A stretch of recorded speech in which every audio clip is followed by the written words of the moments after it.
G'day guys, before we get started, I thought I would just quickly let you guys know that this is probably going to be the last longer form video I put out for 2023. I've got a lot planned for next year, and I am going to definitely be a lot more on the ball with at least weekly uploads. I will still post a few shorts here and there, probably throughout this sort of Christmas break type thing coming up. But if you want to follow more day-to-day type updates, jump over to Instagram, TikTok. It's all Sean Hayes Outdoors. Now I've totally rebranded everything, and that's just basically to accommodate everything I want to share. It's, I'm so broad spectrum with everything that I don't have one specific niche. So yeah, we're up into today's video, and I'll see you later. What's up, wonderful people of YouTube? I've decided I'd make a video today talking about the main calibers I use for hunting deer. I put a post up the last, yesterday, day before, I don't know. Put a few posts up over the past year anyway on, one of the hunting forums on Facebook here in New Zealand, and it's quite hilarious. I always cop a bit of flack about what calibers I choose to use for shooting deer and that sort of thing. And I put a post up yesterday, because not last night but the night before, I shot a stag with a 22 Magnum, and it bloody had 3 legs, which I didn't actually realise until I went down to it and discovered it had 3 legs. And yeah, after skinning it, it definitely had a bullet wound go through sort of the knee joint in the front leg. Somehow I'd missed the other leg completely and managed to survive. But I put a post up basically saying, this is a big part of the reason why I advocate predominantly neck and head shooting deer and animals in general. Because generally, if you are a few inches high or low, it's a clean miss. And of course, you get all the people jumping up and down about, but you can blow their jaw off and all this sort of shit. And but if you hit them high in the neck, sometimes they don't die and all that sort of thing. And it's like, yeah, at the end of the day, if you're only an inch or two high, inch or two low, then yeah, that may happen. But people were missing the point I was putting across is when you're hunting, shot placement is key. It's always key. And the amount of people that jump on posts at times, whether it's stuff that I've posted up on those forums or other people, and like I even see some posts and it's like people are pushing for, you go the biggest caliber possible, because basically wherever you hit them, they drop anyway. Like that's absolutely appalling ethics and appalling behavior from people out there. And yeah, it's my personal opinion. Like, everybody's entitled to their own opinion, but my personal opinion is you place your shots well, and at the end of the day, it doesn't matter what size caliber you use, really, so long as you are ethical about what you do with hunting and place your shots correctly. You should always end up with the right result. But anyway, without further ado, so my main go-to when looking for deer in particular is just my 222. Now, a lot of people would turn around and say this is way too small of a caliber.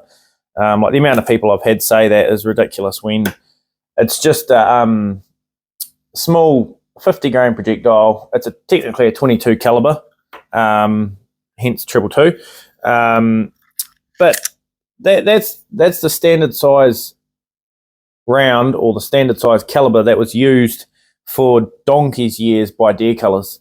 Once they sort of become a big thing in New Zealand, I think it was back in the 70s, because originally, they started with the old 303s open sights, and then progressed on to the 222s and then to 223s, because they were a cheap round. And yeah, those guys back then, they learned to place their shots really well. They were continuously shooting head and neck shooting deer at a couple of 100 meters, and I do the same thing now with that rifle. I've neck shot deer at 250 meters with that rifle quite confidently, and I know I can confidently too, because it's an extremely accurate firearm.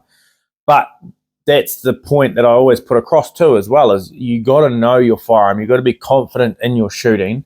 By all means, if you're brand new to hunting, don't go and buy a small caliber and then start to think that you're going to be able to shoot longer distances at animals.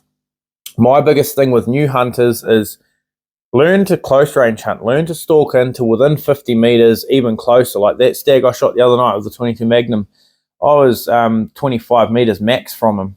Just the wind worked out perfectly. And for me, that's what I ideally try and do, is always within 50 meters, because at the end of the day, I can cleanly shoot the animal. It doesn't know what's happened. It's dead on the spot, and you get to take all of the meat, rather than all these guys that are out there, oh no, just shoot them in the shoulder, whatever, and they only take the back legs and back stokes off a deer. Like, to me, I find that appalling as well, because you're wasting so much good quality meat. There's a lot of people out there that don't get that opportunity to have free range venison and free range meat in general. So it's like, why not try and do what you can to take as much meat as possible? And if it means that you've got too much, give some away. Like, I don't know. Anyway, so yeah, and then we moved down. So this is the 22 Magnum. That is a 40 grain projectile, a bit smaller, but it's got a bit more punch than the standard 22. Now that's what I shot that stag with the other night. And yeah, I've shot a few deer with 22 Magnum, and I know a lot of people that have, and that's just all about shot placement. You only head shoot them with those, the 22 Magnum and the 22. The one I shot the other night was right at the base of the ear, which is perfect placement. Same with the 22, which most people that are into hunting should know what a 22 is. A much smaller casing, and then same thing again, 40 grain projectile. I run subsonics, predominantly for just shooting possums and rabbits and stuff, but I've shot plenty of deer with that as well. And I'll just run through a few that I've shot in this past year. So yeah, there was the one the other night I shot the 22 Magnum, and then here's a couple that I shot with the 22. One was earlier this year, and the other one was end of last year. And then here is a few that I've taken with the 222 just in the past year as well. And that's the thing, is for me, I've always pretty much hunted with small calibers.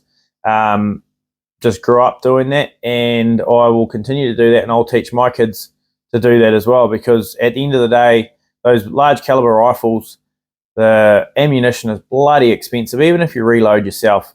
By all means, if you want to do long range shooting and hunting or whatever, you're going to need a big caliber, because you got to have that punch out at longer ranges. But if you're only planning to shoot within 200 meters, don't just go out and buy a big caliber straight away. Start off with even a 243 is about an ideal caliber for most people to start with. You can comfortably shoot a deer at 200 meters with that, even just in behind the shoulder. And yeah, just learn shot placement. I've shot a few deer with a 243 as well. But when you body shoot a deer, the other thing I don't push for is to shoot through the shoulders. Like, everybody seems to have this thing of shoot through the shoulders. You're going to take out the front wheels. They're not going to be able to go anywhere. So if you need to take a follow-up shot, you can easily. And it's like, well, at the end of the day, if you don't hit that deer correctly, the bloody thing's still going to get away. And then you're going to have to track it down to take a follow-up shot anyway. My biggest thing is you look for the crease in behind the shoulder, one of the front shoulders. And depending on the angle, that's where you aim. Because if you can get the correct angle, you're going to take out lungs, heart, you're going to take out everything in there. Doesn't really matter the size of the projectile. I have body shot a couple of deer with the 222 and went straight between ribs or through ribs and took out the engine room, and the deer was dead pretty much on the spot. But these ones that push for people to shoot through the shoulders, unless you have a caliber that is at least a 6.5, then generally speaking, the bullet, by the time it's gone through all the meat, all the bone, and actually got into the boiler room, there's a lot of energy it's lost. So that's where, if you're body shooting, ideally aim just behind that shoulder. So yeah, I also do use a 6.5. So this is a 6.5 by 55 round, 140 grain bullet. So that's almost 3 times the weight of the other stuff I normally use. This really only comes out with me in the raw, and that is just basically purely because it's open sights, and the stags are built up with testosterone, and their necks swell up so much that even with my treble 2, I pretty much would have to always head shoot. And then the other side to that too is I'm generally really close range bush hunting, and there might be a little bit of bush in the way, so the treble 2 can't really shoot through pretty much anything. It can literally hit a leaf and it will be deflected. So that is the other downside to those light calibers is anything that has less than about 100 grain bullet or projectile, it will get deflected very, very easily. So that's where if you're going to be mainly bush hunting where it's fairly tight, thick stuff, go for a caliber that does have that heavier bullet, but still always place your shots well. The 6.5 I also sometimes carry out pig hunting just for the hell of it, but generally nowadays I don't even carry a firearm with me when I'm pig hunting because I have a bad habit of if I see a deer and I'm out in the bloody middle of nowhere, I want to shoot it. And if we need venison, which I try and not shoot any deer that are anywhere that I actually have to physically carry them apart from during the raw, because I can generally get deer most places I hunt fairly close to the vehicle. So if it's more than 100 meters from the vehicle, a lot of the time I just leave them. But that's just me. Like, of course, not everybody has that kind of luxury. And by no means it's